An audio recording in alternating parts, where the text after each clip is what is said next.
I always think it's nice if you are marking the occasion, and we are, of President's Day, to say a little bit of something about the presidents for whom this day is named, and that's George Washington and Abraham Lincoln. So I found something from George Washington I thought was appropriate for our conversation. Let me share it with you. George Washington: we should not look back unless it is to derive useful lessons from past errors and for the purpose of profiting by dearly bought experience. And I think no better way to discuss this, because we got some useful lessons out of the presidency and the civil rights movement, and certainly we profited by dearly bought experience. So that's George Washington on this President's Day. So our task here is to answer a couple of questions. This discussion is about Truman and Eisenhower, and the questions on your book will say, what prompted President Truman to issue the 1948 executive order to desegregate the armed forces, declaring that there should be equality of treatment and opportunity for all persons in the armed services? And similarly, how did President Eisenhower decide to call in the United States Army to Little Rock and to federalize the Arkansas National Guard? Now, we're going to answer those questions. But the first thing to do is to put this in context. So I'm going to ask our historians, both Carol and David, to do that right now.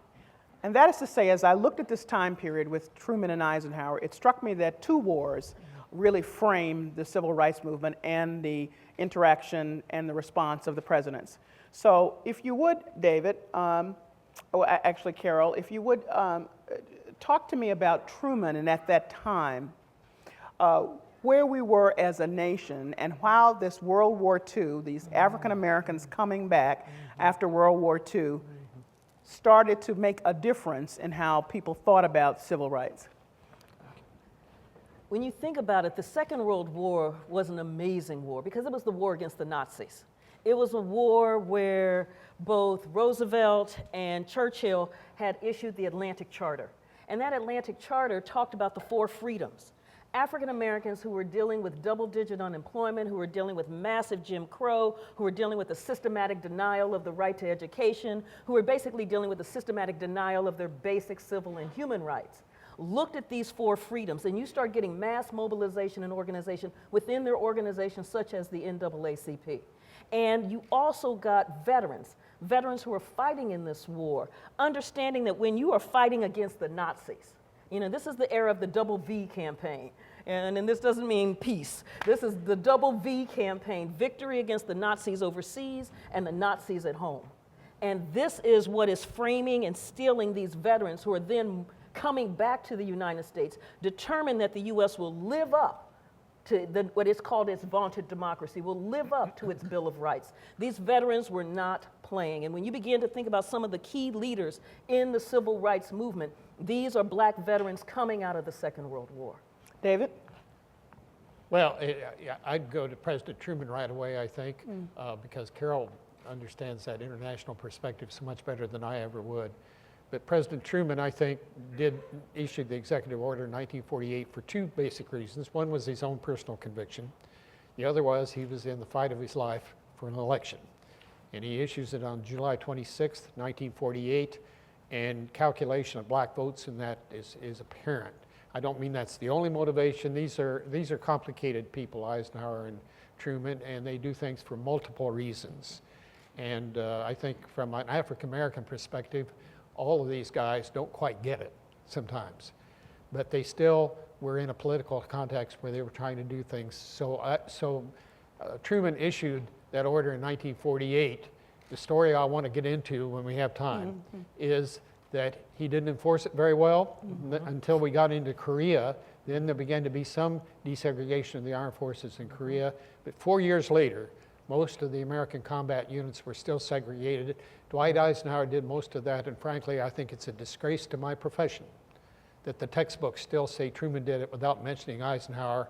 When Eisenhower came in, most of the units were still segregated, and by October of 1954, there wasn't a single segregated combat unit left. So, Ernie, I'm just going to ask you from a personal standpoint, if you, as a young man then, remember that impact of uncles, brothers, whomever, coming back from the war and a change in a sentiment at that time.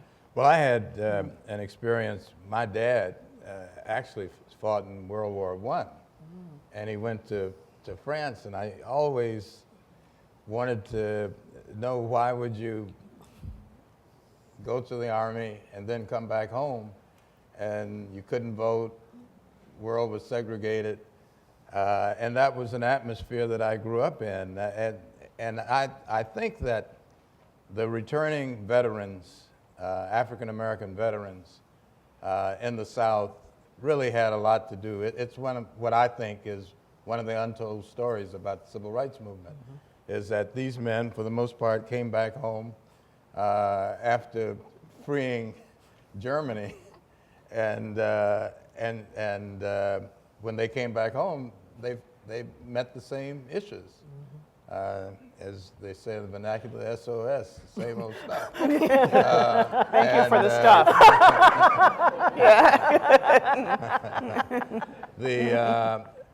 And that really was sort of an underpinning, that in many of these communities you found activism resulting from that. And in my case, in Little Rock, the weekly paper that Bates, Daisy Bates and her husband L.C.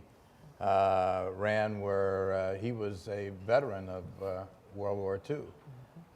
And you felt the impact of that. It was something, and the other point about it is that it spurred activism in a lot of ways. That my mother was a school teacher, and she was part of the suit that for equal pay between black and white teachers. In fact, a lot of the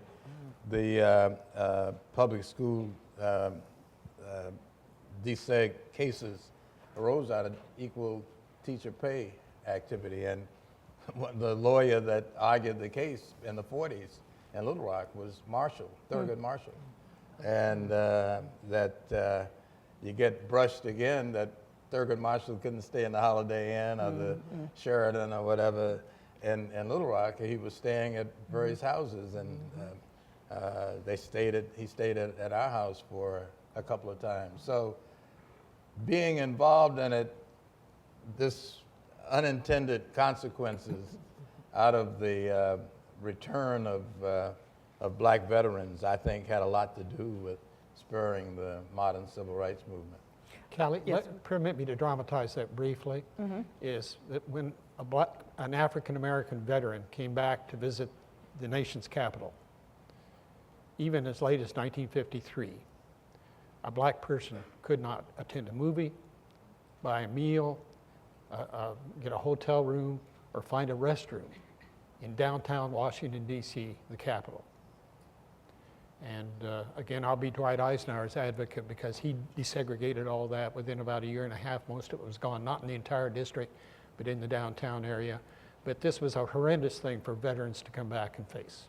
And, Callie, I'm sorry, but I also, because I think veterans are really important. As we're talking about the presidents, what we also understand with these veterans is that when they were coming back from the Second World War, they were facing not only this kind of discrimination, but they were facing massive violence. The lynchings that occurred in 1946 against black veterans were absolutely horrific. And what also made it absolutely horrific was that the local governments, the state governments, and the federal government were all looking at each other going, and you've got men who are in uniform actually being killed and slaughtered. And this is also part of what is pushing President Truman, who is a veteran. And he just turned with the quadruple lynching in Monroe, Georgia, and just says something is fundamentally wrong. And when you say violence, I think you should be very specific. We're talking about eyes gouged out, castration. Yes. This is not a mere shooting, as if that were bad enough. No. There is the blowtorch lynching of John Jones down in Minden, Louisiana. There is the quadruple lynching of 2 veterans and 2 women in Monroe, Georgia, where they were taken out to a clearing and then lined up and just slaughtered. When you read the autopsy reports, they talk about at least 60 bullets in each body. It just kept, and this was what was driving, part of what was driving the black community as they're looking. And I go to the Frederick Douglass quote, that power concedes nothing without a demand. It never has, and it never will. And so when we talk about the presidents in this civil rights struggle, it's also important to understand that they are in complete conversation with a completely mobilized black community that refuses to take it any longer. So, so I said at the beginning, there's the civil rights, the thought process and what was happening with the presidents, both Truman and Eisenhower, were informed by two wars. The first was World War II. The second is the Cold War. We don't think about that in terms of civil rights. And Carol Anderson, you're here to put this straight, because actually what was happening externally had a great amount of power on shaping where the presidents had to go in terms of thinking about civil rights. So explain that if you would. Yeah, and part of that is I see the Cold War as basically a double-edged sword. Mary Dugiak in her book talks about how the Cold War forced the United States to have to deal with issues of civil rights because the Soviets were having a field day. Every time a person was lynched, every time there was a case of Southern justice, every time a diplomat from Ethiopia or Haiti tried to come over and couldn't find a place to stay in New York City, the Soviets were like, see, this is what this vaunted democracy looks like. And the U.S. is going, oh, man. So on one hand, you get movement on the part of the U.S. government saying we have got to address our unfinished business of democracy. On the other hand, what the Cold War did was it limited the range of the options that were available to, in fact, really create true equality in the United States. Because what was on the table as the NAACP looked at it was the issue of human rights. So not just what we understand as our Bill of Rights, but also the right to education, the right to housing, the right to health care, the right to employment. When you're looking at the conditions of Black America, of what centuries of slavery and Jim Crow had done, they had systematically denied African Americans their basic human rights. But what the powerful Southern Democrats did was to link their racism with anti-communism and to say that the right to health care is socialist medicine. It's communistic. That the right to education is nothing but communistic. That the right to housing is nothing but communism. And so by having human rights framed as communistic, and then by putting enormous pressure on the NAACP to back off of this human rights frame, it in fact led to a civil rights movement and not a human rights movement. So now, with those two wars in context, let's talk about how a Truman, coming from where he was coming from, coming off of what we know about, FDR, how he moved toward even getting to the point, you've mentioned his veterans, being a veteran, of thinking about desegregating the Army. And then to talk about, actually, that's when we think about civil rights in Truman, we sort of stick him there, but there's a broader picture. And so if you would discuss that. Yeah, and part of that picture, Dave is absolutely right. Part of Truman was in a battle for his electoral life in that 1948 campaign. And Clark Clifford had made it clear that the only way you're going to win this election is to get that black vote that had moved up north to the electorally powerful, electoral college powerful states. And so that was part of it. But the other part of what Truman also was dealing with was he had this sense of justice. And he saw the injustice, but he's also tied in to these Missouri roots. So when you talk about the complexity of these presidents as they're trying to balance and weigh all of these things, this is what he's dealing with. And so you get, on one part, movement where his Justice Department is filing amicus curiae briefs with the Supreme Court, for instance, in the Shelley v. Kramer case that dealt with restrictive covenants that limited where African Americans could buy a home. And so to, in fact, get the federal government to weigh in on the side of this was phenomenal. And so you get that kind of movement. You get the President's Commission on Civil Rights, which emerged out of the series of lynchings in 1946, where Truman is just like, enough already. We've got to do something. So you do get movement. You don't get it as far as it needs to go. And I think... and that would be legislation? Is that what you mean? You would get it in terms of you weren't going to get anything via legislation because the Southern Democrats controlled about 63 of the key seats in Congress. They weren't having it. So anything you were going to try to do legislatively was not, you weren't going to be able to get it through Mississippi, Louisiana, South Carolina, or Georgia. Alabama, they had that thing on lockdown. So it required the president to move around via executive orders. And so you do get the executive order for desegregating the military as well as desegregating the federal bureaucracy. But that desegregating the military was long and slow, and it was the battlefields of Korea that made the Army go, oh, okay, we got to do something. So I become fascinated, though, by a president who is the commander-in-chief, where, in fact, his generals are defying a direct order to, in fact, desegregate. I mean, that gives you some sense of the power, how the structural racism that is embedded in these institutions, and then what some of the presidents, and particularly these black organizations, are fighting against. Why is it that we don't know about the other stuff that Truman was doing? It may be limited, but I mean, really all I knew about, maybe I'm ignorant, is just, you know, he tried to desegregate the military, that's it. I never heard his name connected with anything else having to do with civil rights. And I think it's because when we think of civil rights, we often run to the mid-1950s and think of Rosa Parks and Martin Luther King. And so when you get a prelude, you get a quick snapshot, deseg the military because we know the military is important, and then folks immediately run to the mid-1950s. And I think that is part of the issue, but you do get a lot of groundwork happening here, and we can't understand what we see in the 50s unless we understand the groundwork, what was happening in the 30s and the 40s. All right, so let's move to the 50s. Ernie, did you want to say something? Yeah, I was Yes, just going to yes. say that backdrop was, you know, the reason that going back to reading this weekly newspaper in Little Rock, this backdrop of soldiers being maimed and killed and other incidents was part of your political consciousness. And that was, you know, that is in the back of my head, that Emmett Till, and you read all of this and something's wrong. I didn't know how I was a kid like many of these young people. I didn't know how I was going to change it, but I knew it was wrong. And that if I had a chance to be a part of this change agent, I wanted to be there. I mean, and I thought everybody else was with me on that plane.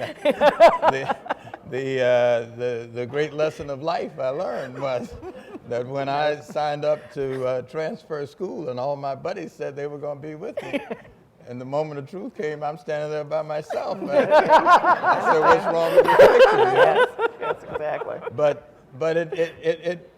it was all of this that we were looking at. It just didn't, I mean, part of the problem today is that everybody thinks that Dr. King made the speech on the steps, and that was it. And that was it. Everybody held hands. And Yeah.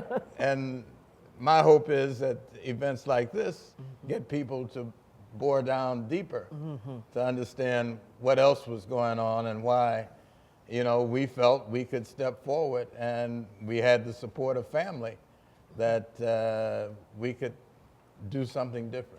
Well, we're going to get to your moment, big moment in the sunshine in just a minute, Ernie Green. But I did want to highlight something for people who don't know, because I don't assume that everybody knows. Emmett Till was 14 years old. He's part of the whole lynching thing that was going on. He was lynched in Money, Mississippi for allegedly whistling at a white woman. Those people that lynched him later said that they did it, but it was, of course, after the trial, and it was a rigged trial. But this was a signifying moment in the lives of so many young men like Ernie Green to know that if the country's going to change, this has got to stop. So that's an important, very important, significant moment in the long spectrum of the civil rights movement. So now on to you. If I could get a sense from you, because what we've heard now is what Truman did. I'm going to come over to what Eisenhower was, how he was working. And Eisenhower has a bad rap. In your book, you try to change the rap on him. And the rap was, all he did was sit there, and then when Little Rock came, he did one big thing, and that's it. That's his whole civil rights history. You have a whole book that says otherwise. But one of the points I wanted to do that I think is maybe connecting is that I'm not certain that either man thought that social equality was something to be achieved. So they were not about the business of trying to have social equality between blacks and whites, and yet I agree. their actions moved them in a direction that, you know, had to sustain or support a burgeoning movement, a civil rights movement in the United States. So if you could speak to that and then show us what Eisenhower was doing really behind the scenes that a lot of people didn't know. Yeah. Yeah. Well, and a lot of it wasn't behind the scenes. That's part of the mythology. But let's take the transition from Truman to Eisenhower quickly. Is Truman provided, particularly for the black community, some rhetoric that was important to them. They'd had so little to count on in any way, shape, or form through all this violence and all these problems that African Americans came to hang on presidential statements as being important. That's something Eisenhower didn't give them much. Eisenhower had not won the war in Europe by making speeches. Rhetoric was not his thing. He's a man of action, not a man of words. And too much superficial scholarship has been done on Eisenhower by just looking at what he said instead of what he did. You know, this is a man who appointed 5 anti-segregation justices to the Supreme Court. 5, not just Earl Warren. All of them, anti-segregation. And Eisenhower's criticism of Eisenhower when he came into office, Eisenhower's criticism of Truman when he came into office was that the federal government hadn't even used the authority it had. And his pet example was the District of Columbia. And Eisenhower pledged on October 8th, 1952, that he would eliminate every vestige of segregation in the District of Columbia. And within his first year in office, much of that happened. Truman didn't do that. Eisenhower did. Truman deserves credit for the executive order on desegregating the armed forces, but Eisenhower, in fact, implemented most of it and had the prestige in the armed forces to make it happen. And he did make it happen in a variety of ways. He desegregated bases in the South. He desegregated federally controlled schools for military dependents in the South before the Brown decision. And everybody who thinks that Eisenhower was anti-Brown just really haven't done their homework. And you mentioned about my book. My book is not an opinion piece. There's not a phrase in it. It's not rooted in a document or in compelling circumstantial evidence. That doesn't mean there isn't argument that can be had about motivation. But there's some things, facts, that aren't hidden hand facts, as the phrase has become. Supreme Court appointments, Eisenhower refused to appoint judges to federal courts who were known segregationists, refused to do that. John F. Kennedy, when he came in, appointed those right and left. And I have to say to you folks, I have a son named for JFK, if you want to know where I come from, okay? And, you know, I'm going to have fun sending him the program. But, you know, facts are facts. And so Eisenhower did a lot. He didn't do some things that people would have liked to have seen him do. But we'll get back to Little Rock because I don't want to preempt Ernie talking about that. But Little Rock is the tip of the iceberg when it comes to what Eisenhower was doing. Could he have, you know, later on we'll be discussing JFK and Lyndon Johnson, and so the conversation is that had not Kennedy laid out what could happen, that Johnson could not have picked it up. Is the same thing true here? If Truman had not begun the process of desegregating the military, even as you say, Eisenhower was critical of his not taking it far enough, could he have done what he did in the military? No, I think he did build it. I think he did stand on Truman's shoulders. Eisenhower introduced legislation, particularly, they introduced it first in 1956, didn't go anywhere, reintroduced it in 1957. It's legislation that in the history books, Lyndon Johnson gets credit for passing, but in fact, Eisenhower and his Attorney General Herbert Brownell proposed it. That legislation was built essentially on the foundation that Truman had laid. With his commission to declare these rights, had presented like the Civil Rights Commission, Civil Rights Division in the Justice Department, those kind of reforms. Eisenhower picked those up, and those were essentially Truman proposals initially. He could never get through the Congress, and Truman deserves credit for proposing it. But I would like to point out to everybody, Eisenhower is the one that got the first legislation in 82 years, civil rights legislation in 82 years. It was a weak bill. It was insipid in many respects because Lyndon Johnson and the Southern Democrats took the heart out of it, particularly the power of the Attorney General to sue in federal court for school desegregation. They took that out, but it still laid the foundation for what happened in 1964 and 65. When I said hidden hand, that's the terminology that's been often associated with President Eisenhower in the way that he operated. Hidden hand, behind closed doors, not out front. Your book articulated that that wasn't always the case. But I want to go back and underscore the federal judge appointments, because he was quite thoughtful, as you point out in very clear terms, in thinking about those judges he wanted to appoint. And I don't think that we always, in terms of thinking about civil rights movement, understand the power of those federal judges. So this was, in fact, quite significant, the placing of those judges, the appointing of those judges. Yeah, I think it's the most important thing. Little Rock is the most dramatic, but the most important thing that Eisenhower did was to appoint federal judges committed to defending Brown. And he appointed them particularly in the 4th and 5th Circuits in the South, and he appointed men like Frank Johnson, who was the federal judge in Alabama, who in 1965 cleared the way for Martin Luther King's entourage to go from Selma to Montgomery. Frank Johnson, who spent 44 years on the federal bench. So he would appoint those kind of judges. He appointed Ronald Davies, who was the presiding federal judge in Little Rock. We'll get back to that. And he appointed, of course, these 5 men to the Supreme Court: Earl Warren, John Marshall Harlan, William Brennan, Potter Stewart, Charles Evans Whitaker is probably his weakest appointment. All 5 of them committed to the enforcement of Brown. And William Brennan was, if any of you know your Supreme Court history, was not a far-right conservative in any way, shape, or form. Eisenhower actually nominated him when he was in the midst of the election campaign in the fall of '56. And he did that partly for political reasons, too. He wanted a Catholic, but so a Catholic Democrat. But Eisenhower's judicial appointments lasted decades later.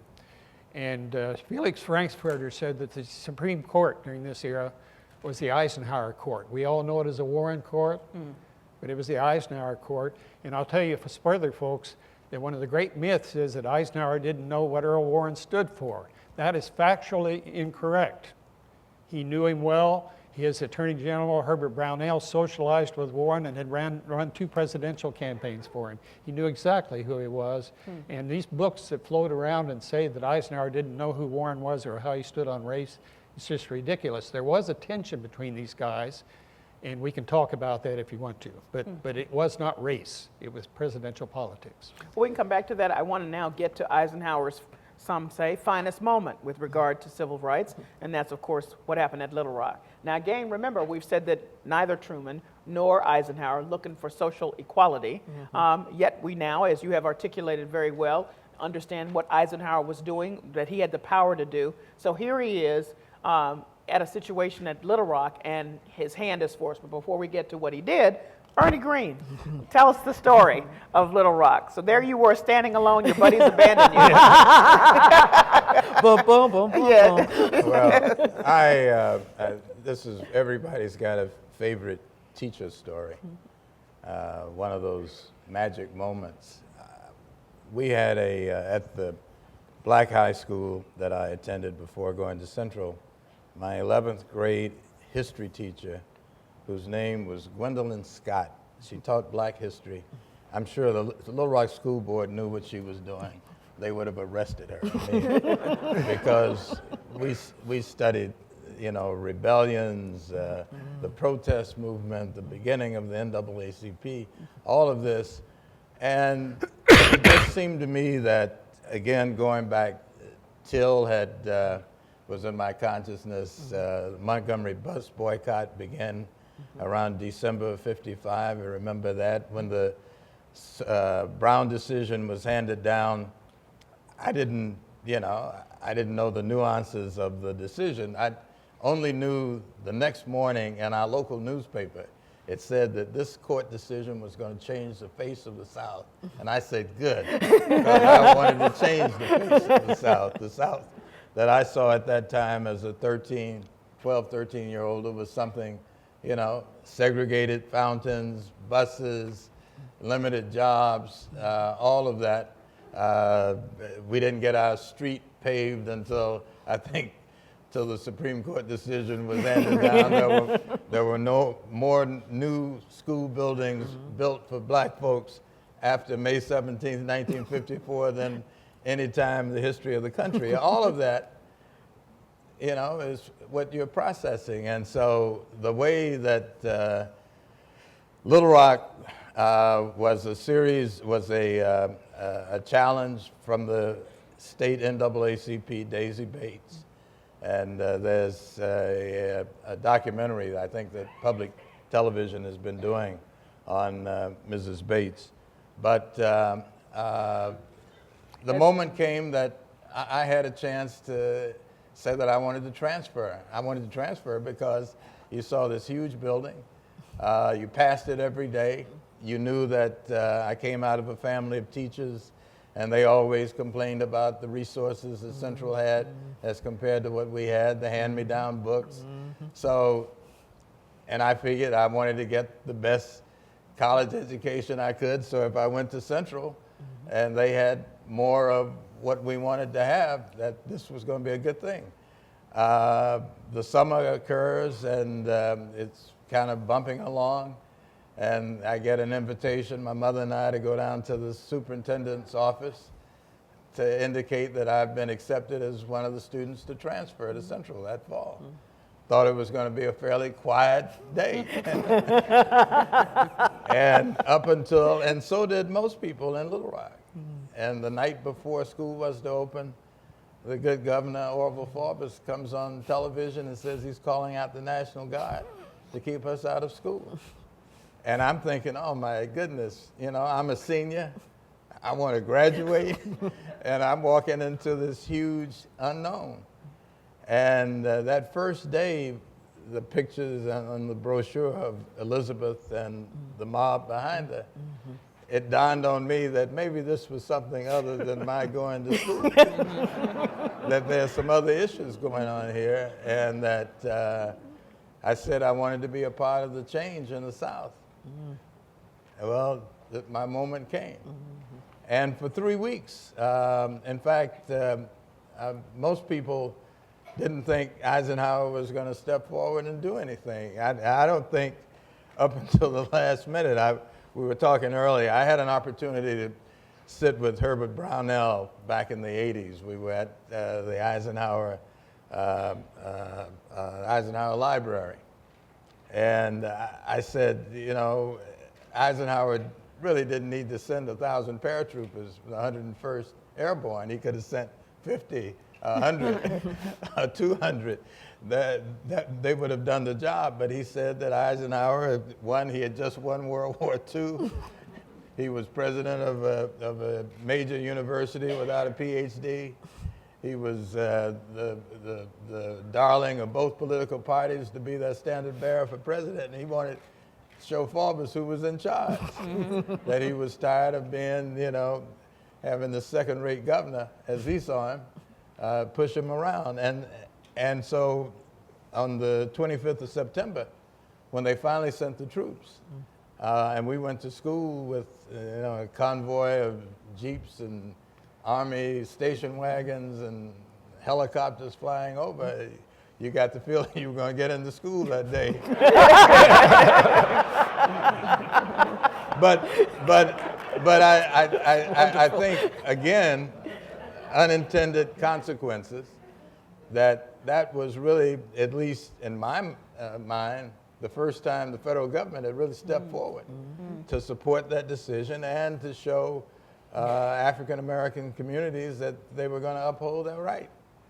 And so when I bump into people like John Lewis and others, you know, they said that Little Rock was an important part of their consciousness. So each of these steps and places became, you know, kind of stepping stones. One led to the other. And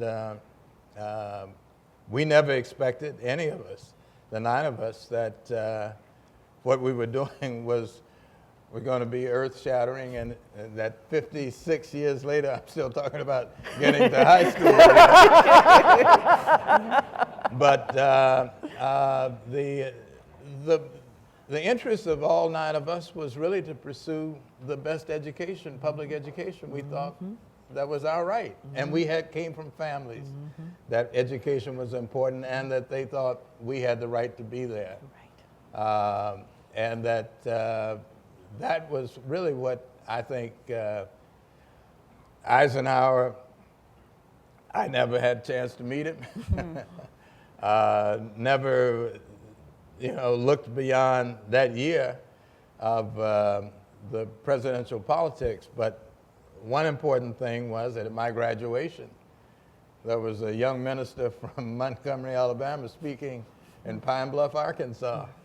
And the night that I graduated, Dr. King came up, sat with my family, and was in the audience. So, all of this connection, connectivity of how this Charlene's story and others, that we all, were doing our individual thing, trying to improve what we thought was best options for us.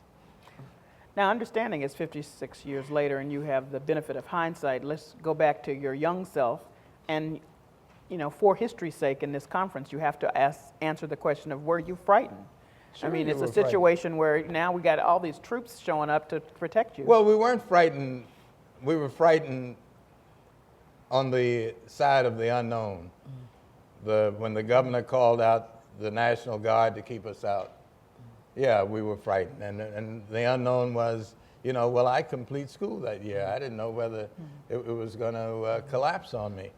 But when President Eisenhower sent the troops, I mean, that sent one hell of a message. The most difficult times for us was when they withdrew the troops from inside. And then we had to deal with students and harassment and the throwing of food and the cursing and the locker room being steamed up and glass being broken and but again it came something in the back of my head said if they won't fight this hard to keep you out, something else is going on here. Yes. And giving up on it at this point is not an option. And that, I think, is really the 9 of us. We worked with each other. We became a close-knit unit, a family, and that was really what helped us get through that year. Little Rock 9, Ernie Green. Thank you so much. I'm going to move over.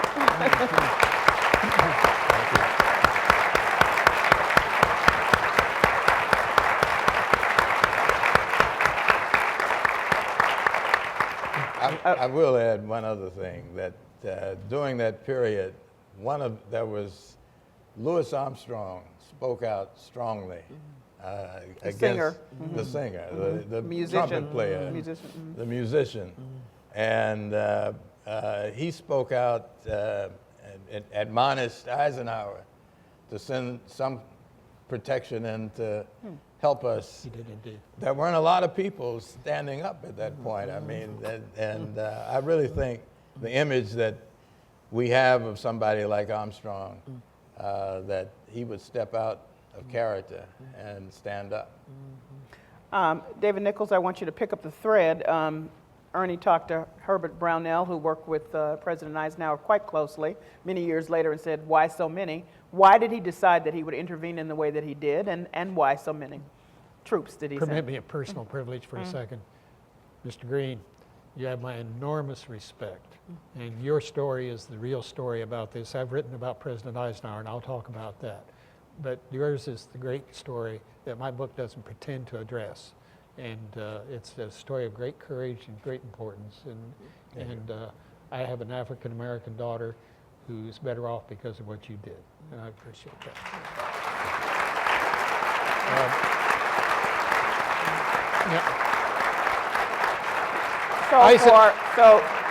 If I may, for people who need resources on this, PBS has just aired Daisy Bates. It's an hour or 90-minute documentary produced by Sharon LaCruz, who was once an employee of Blackside Incorporated, where I once worked on Eyes on the Prize, which I think is a very fine resource for this story as well.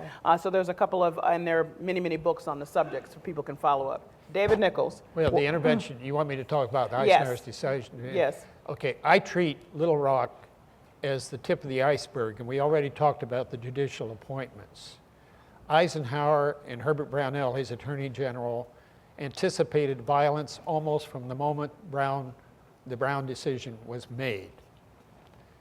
And they, early on, the 101st Airborne Division that was sent into Little Rock in 1957 was trained in riot control.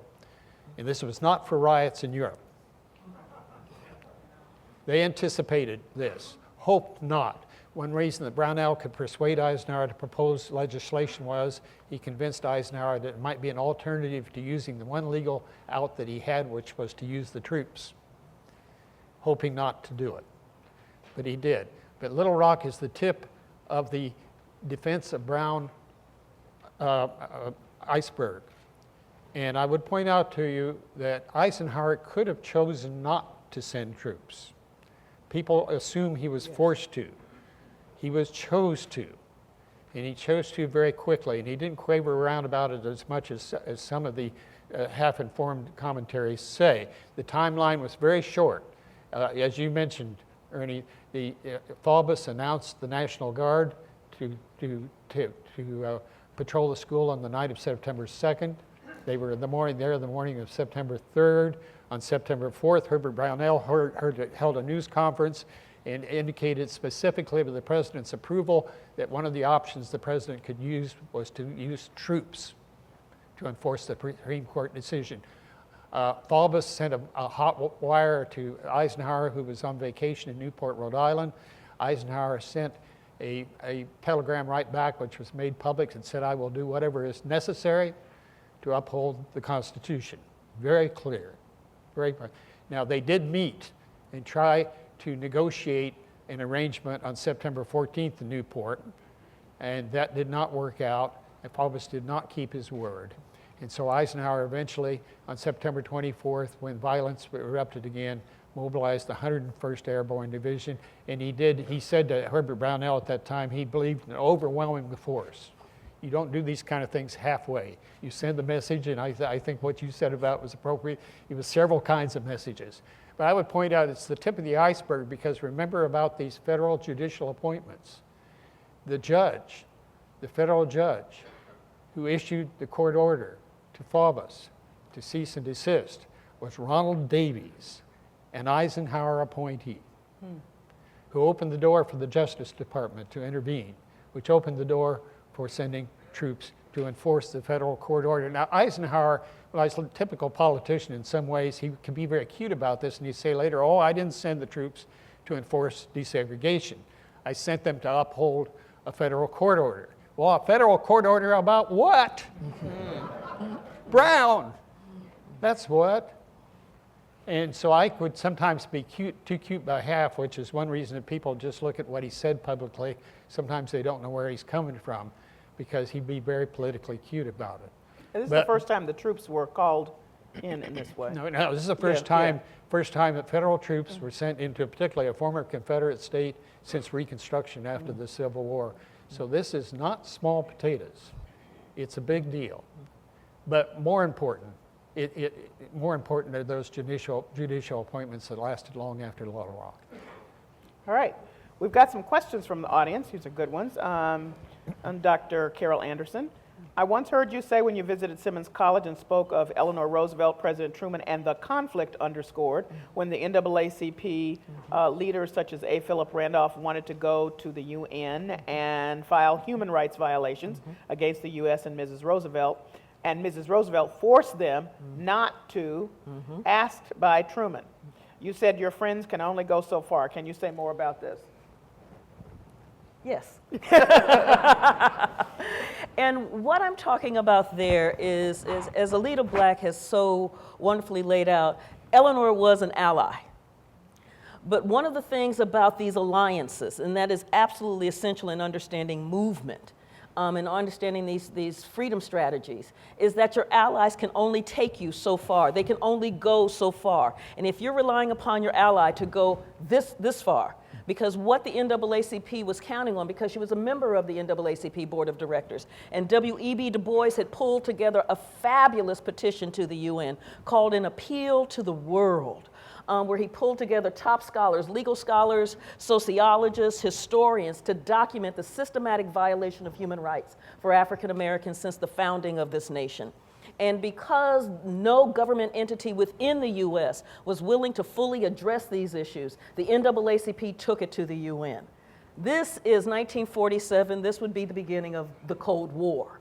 And in that Cold War frame, Eleanor Roosevelt was not about to allow this dirty laundry to be aired before the Soviet Union, because the Soviets are sitting there on the Commission of Human Rights, seeing this powerful document from the NAACP, a legitimate organization, right? And this carefully documented, going, oh, sweet. I mean, tears of joy. I mean, granted, these are Soviets, but they're like, thank you, God.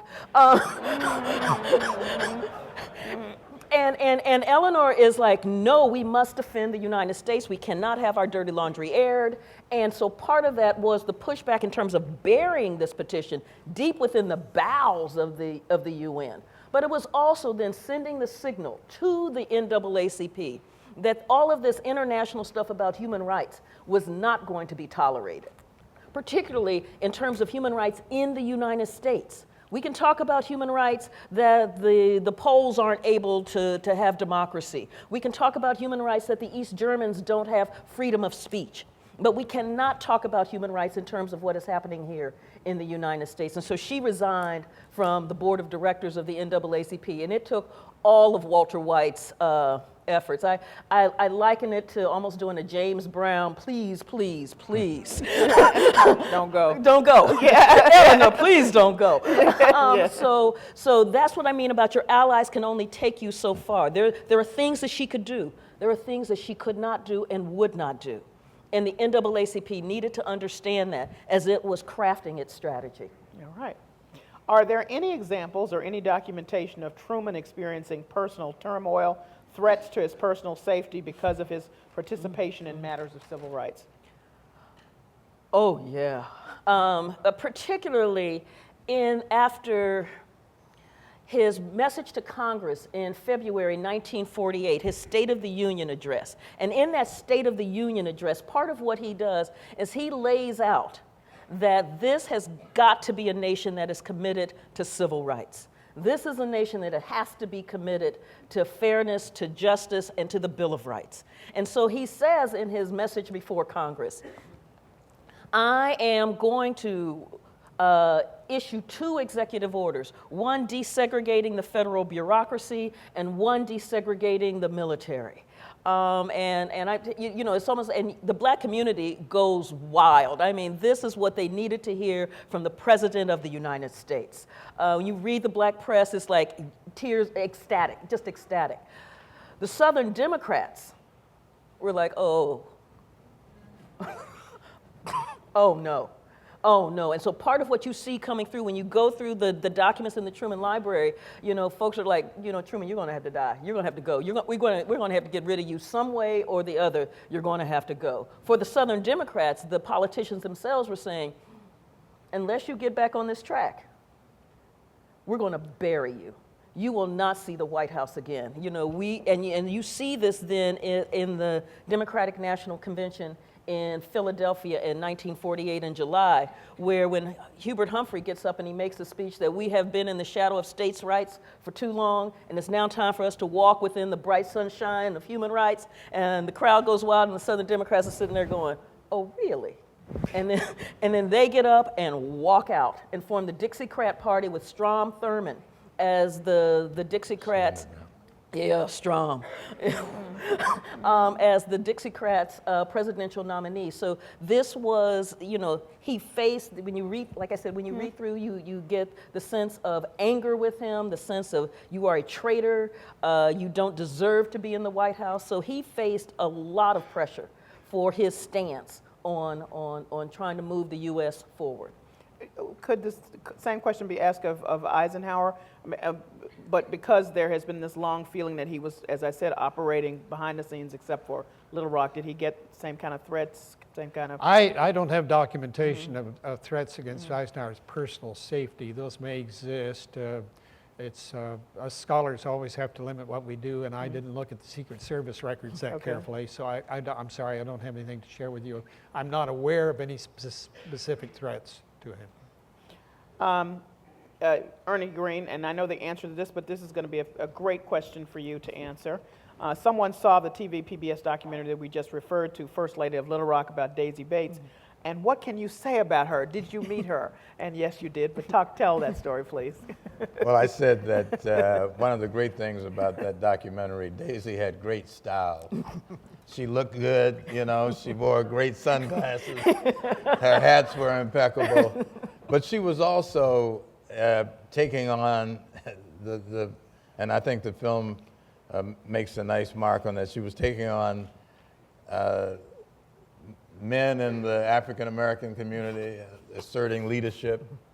How did you know her? You got to tell this. Well, yes, she was, yes. Mrs. Bates was president of the Arkansas NAACP. She was the state president.